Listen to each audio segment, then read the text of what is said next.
Today, have we reached peak housing stupidity yet?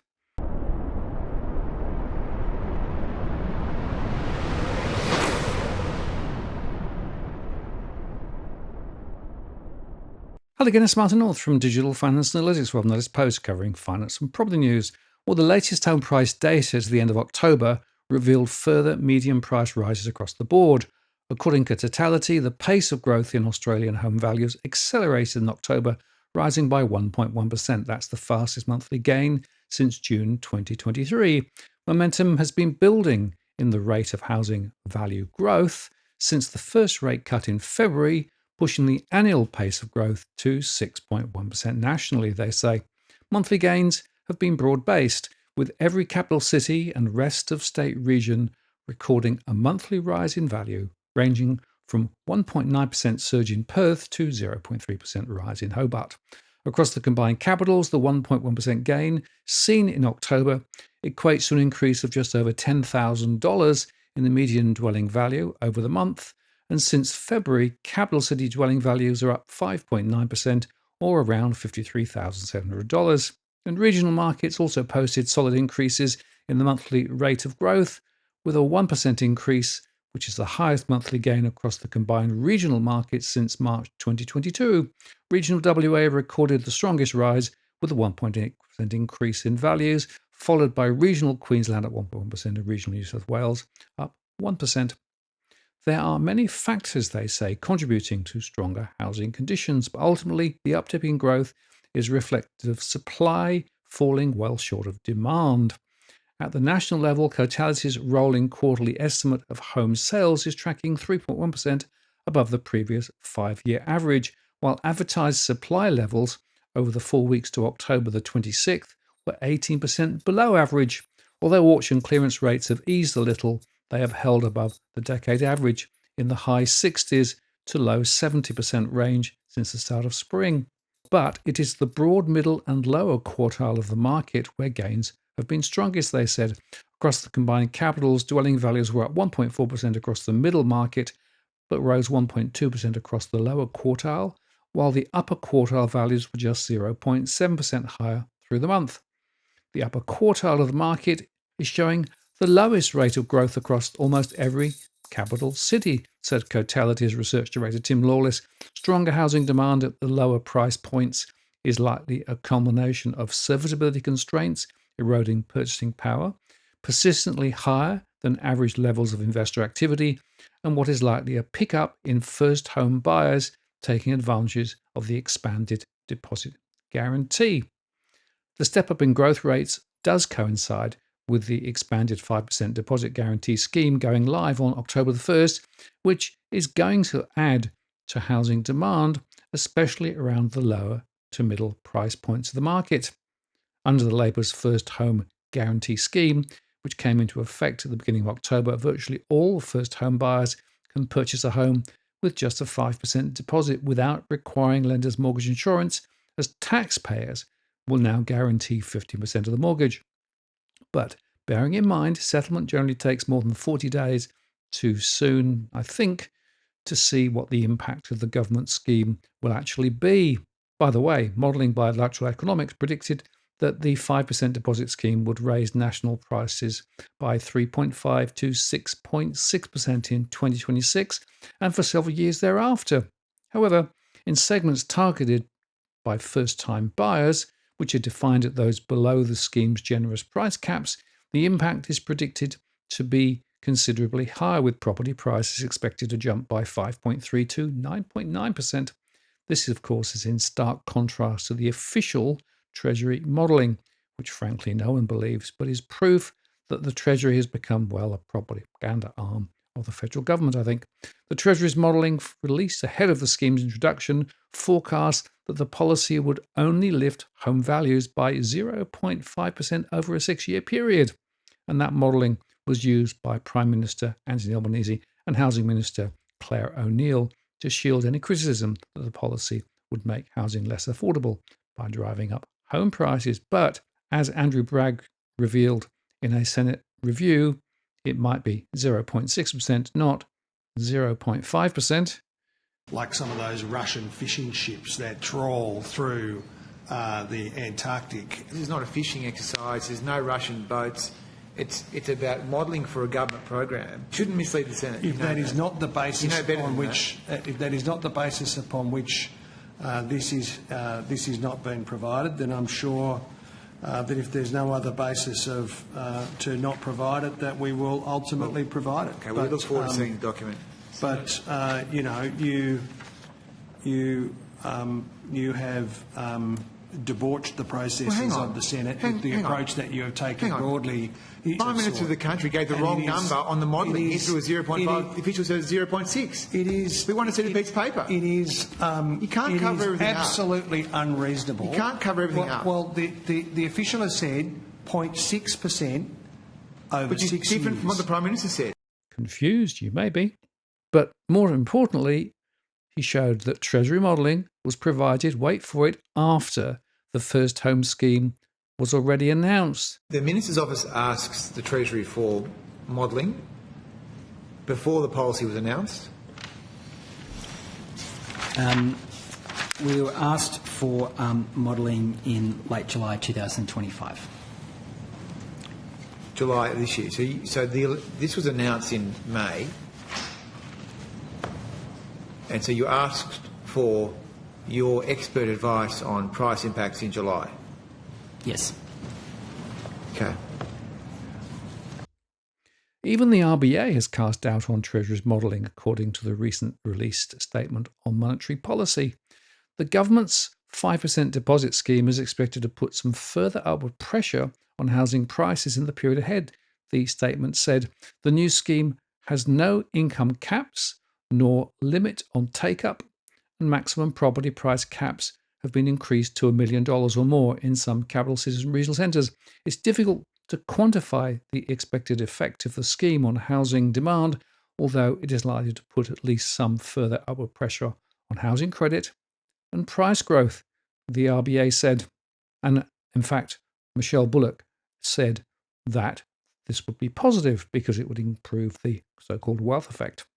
So effectively, Australia's housing market has become ever more a state-sponsored and supported edifice. The only way the Treasury estimates would become true would be if values were to fall sharply down the track, which would plunge recent first-time buyers into negative equity, while taxpayers would have to shoulder the losses from any mortgage defaults because it has encouraged first-home buyers to enter the market with low deposits and a guaranteed 15% of the mortgages by the state. Like every previous demand-side policy stimulus implemented over the last 25 years, the 5% deposit scheme will quickly be capitalised into higher prices and larger mortgages, rendering the policy self-defeating from an affordability standpoint. Of course, the play for more supply to solve the housing crisis continues despite progress so far falling well short of the national target for 1.2 million new homes over 5 years. The federal government has promised money to states if they achieve their share of the target and has proposed some other subsidies to boost supply. And now a new report from the Grattan Institute, an independent economic research organisation, but a prominent advocate of the view that more supply is the solution to the housing crisis, is being welcomed by the Supply is the Answer brigade. Grattan has long been an advocate for the missing middle, demanding higher density housing to be built out around our cities.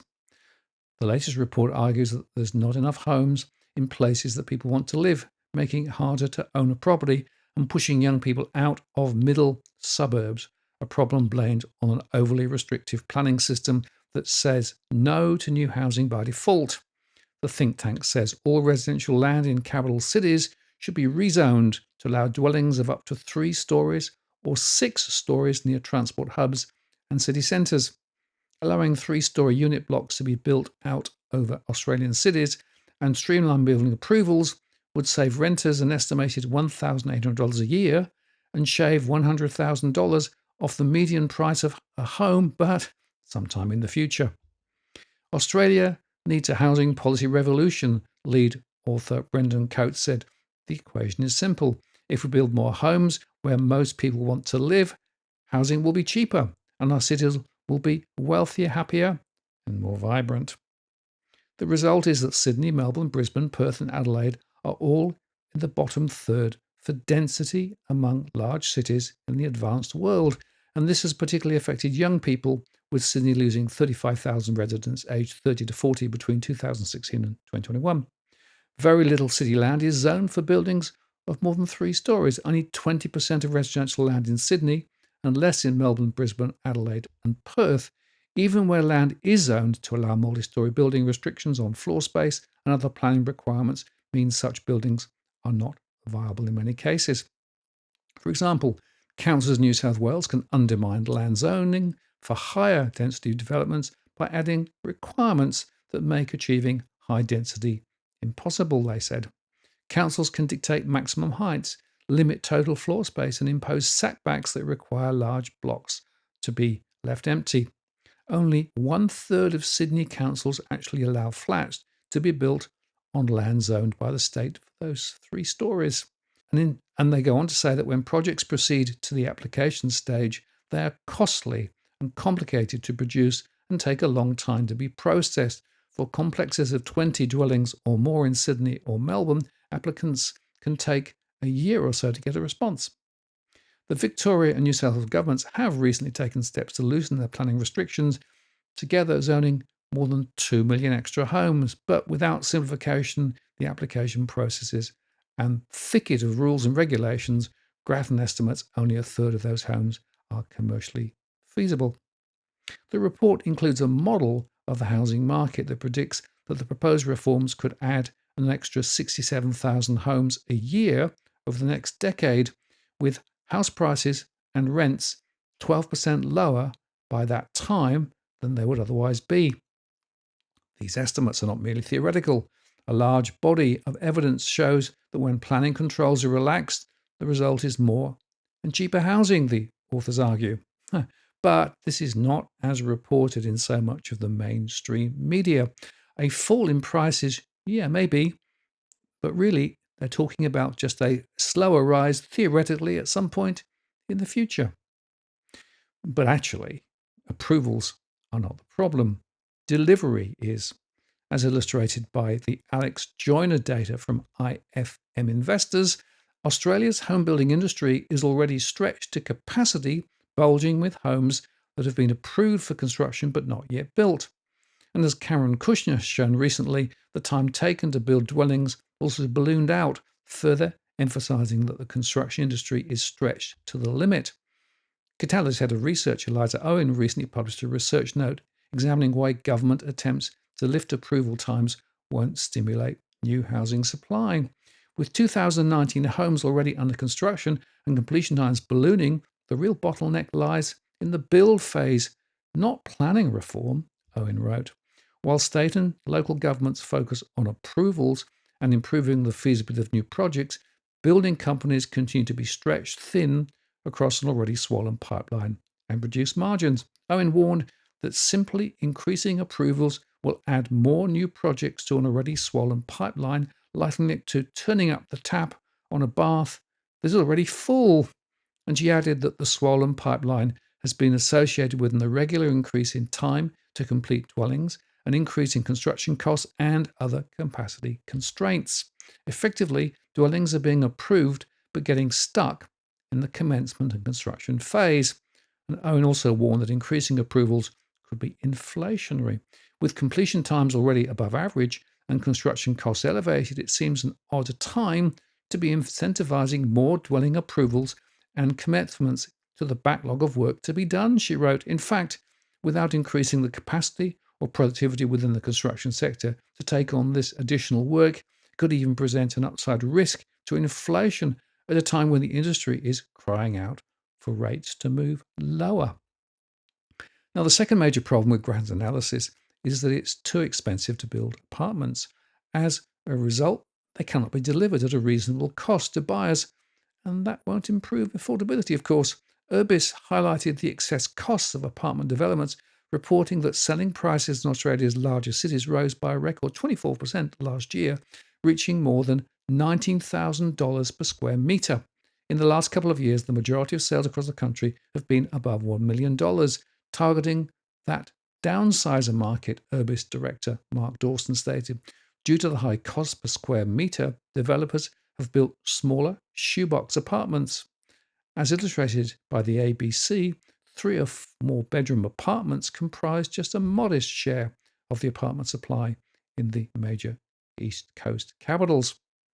The Grattan Institute wrongly claims that blanket rezoning of our suburbs for high-rise apartment complexes is the number one solution to the housing affordability crisis. However, high-rise apartments do not improve affordability because they are prohibitively expensive to build.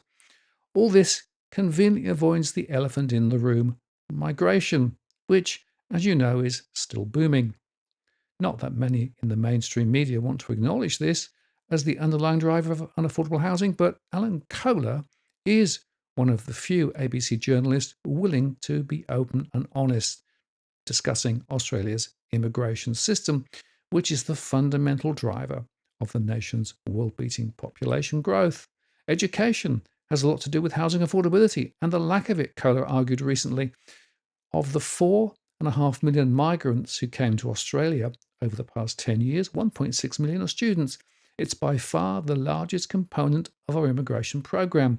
That increase in student numbers contributed to a doubling of immigration in the mid-2000s, and that in turn contributed to an undersupply of housing for 15 years, Kohler argues. And he also correctly notes that Australia's migration system does not import enough migrants with trade skills, contrary to the post-war migration boom, which saw huge volumes of construction workers from Europe that helped to build Australia. Few of today's migrants from Asia work in the construction trades. No trades are coming in from India and China now to build the houses they need, Kohler added. They're mostly commerce students or cooks. To add further insult to injury, young Australians have been encouraged to study at university instead of pursuing a trade.